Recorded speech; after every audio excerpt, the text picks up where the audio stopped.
Welcome back everybody. As you probably guessed from the title of the video as well as the thumbnail, we are going over a few of the lights in Olight May flash sale. If you guys are watching this video, the sale is live. Additionally, if this video makes you upset, there will be a link to a mental health resource down below in the comments or the description that should help you out. So with that, let's get into the actual lights themselves. This one here is the one that I think this audience will probably be most interested in. This is the Olight Sigurd. This is the current iteration of it. They've had some different ones in the past. This one is definitely an improvement over the past ones, which we talked about in previous videos. Basically, it is an angled vertical foregrip that has some features going on. Number one, it's like 1400 lumens and then 14,000 candela. And it has the activation switches right here on the side, so that way if you are angle vertical gripping it, if you will, that's how you're going to interface. So you can press and hold to scan and then let go, or if you want a constant on, you can just click it. And it has high and low modes, which obviously you can work through on there as well. It's 1913 compatible. Then back here, this is where it is rechargeable as well. So that's where you're going to clip your little charging cable on. And the cool thing about that is for most weapon setups, you don't need to remove it. So that is a convenient little thing. And in just a second, we're going to check out beam comparisons so you guys can see what these things look like when the lights go out. Next one up is going to be this one here. This is the Baton 3 Pro Max. It's got some features going on that are pretty cool. I believe it is 2,500 lumens, so it is a wall of light because it's only going to give you, well, I say only, about 5,000 candela. And has some features where you can shake it and it will tell you the battery indicator, so you don't need to turn it on like previous versions. It also has an auto sensor in there, so that way if it gets close, it will automatically dim down. So that way if you guys are like turning it on turbo right next to a wall, you won't blind yourself, which certainly is nice. Obviously it has the rechargeable tail cap on there as well, and it has the two-way switch, which you can remove if you want to. Obviously that comes with the cable as well to charge it. Then we have our O Pen, which this one's new. It's got some cool features. They keep making these better. So this is the O Pen Glow. It's lighter weight. And then this one has the laser, which I'm not sure if that comes across on camera, but then also you can use the light here on the front and work through the different modes. You guys will see what that looks like here at night.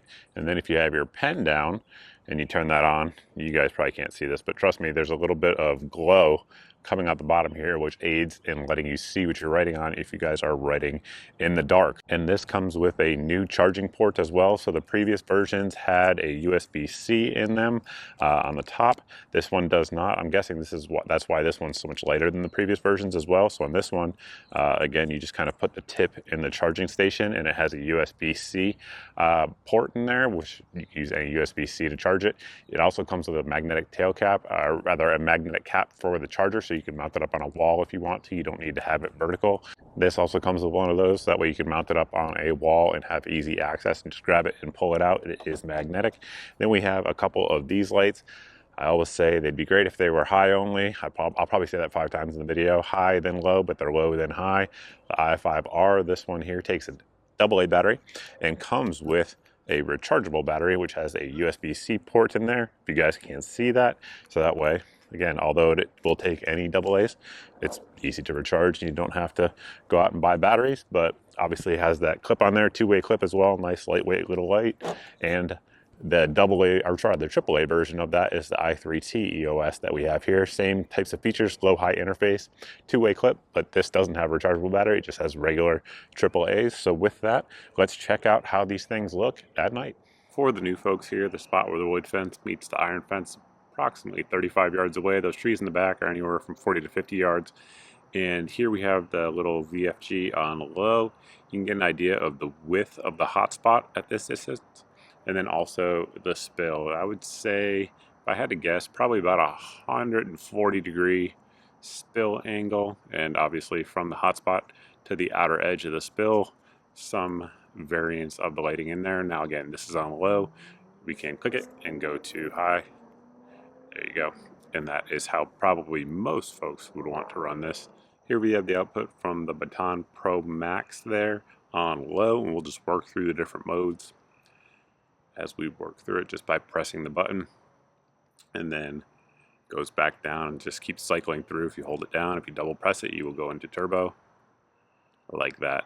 That is a wall of light. I would say compared to the Sigurd, which probably had, you know, whatever, 140 degrees, This is pretty close to 180. It's probably 170 degrees of light. It gives you a lot all the way out to the edge that you guys can see right there, where I'm basically orienting the light 90 degrees to the left of the camera, but wall of light for sure. And of course you can triple tap it and go into strobe mode on that light, and then again work back through the different modes to show you how those look with the different intensities. Here we have the output from the I5R with that AA battery on low as it comes on, and then we'll double click it and put it into high. Again, wish it came on high-low. It would change a lot for the light. The same is true here for the I3T. That is how it comes on in low, and then that is how it looks on high. Now we have absolutely no light on, and I'm going to see if the iPen will even pick up here at this distance. I'm not sure if it will. We'll find out. There you go. Just turned on. Not sure if the camera is picking up on that at all, but as you guys can see, it is out there in front of you, and we'll work through the different modes. Wow. Actually, that's a lot brighter than I thought it was going to be. So that is the max brightness. Again, coming out of that little pen there. Pretty impressive. A whole heck of a lot brighter than an iPhone would be. That's for sure.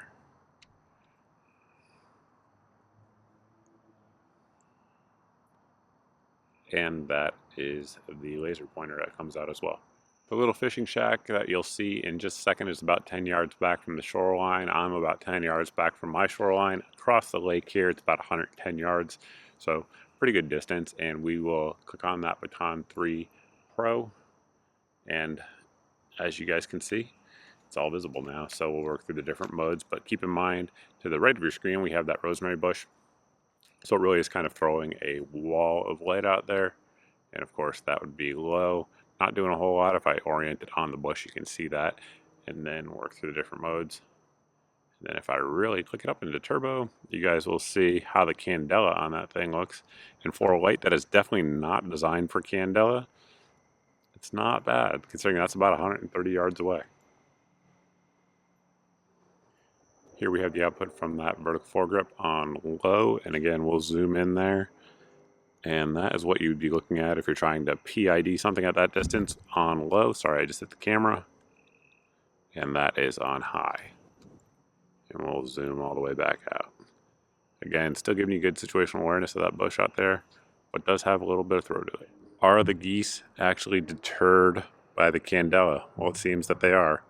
They were just camping out here. What about this guy here? Oh, she's headed out too. Now that y'all have seen the beam comparisons as well as the evil trespassing geese, we will close the video out. Thank you always for watching. Again, there will be an affiliate link down below if you guys are looking to pick any of these up that does support the channel. So I do appreciate it. And with that, we'll close it out. Thank you all. Look forward to seeing you in the next video.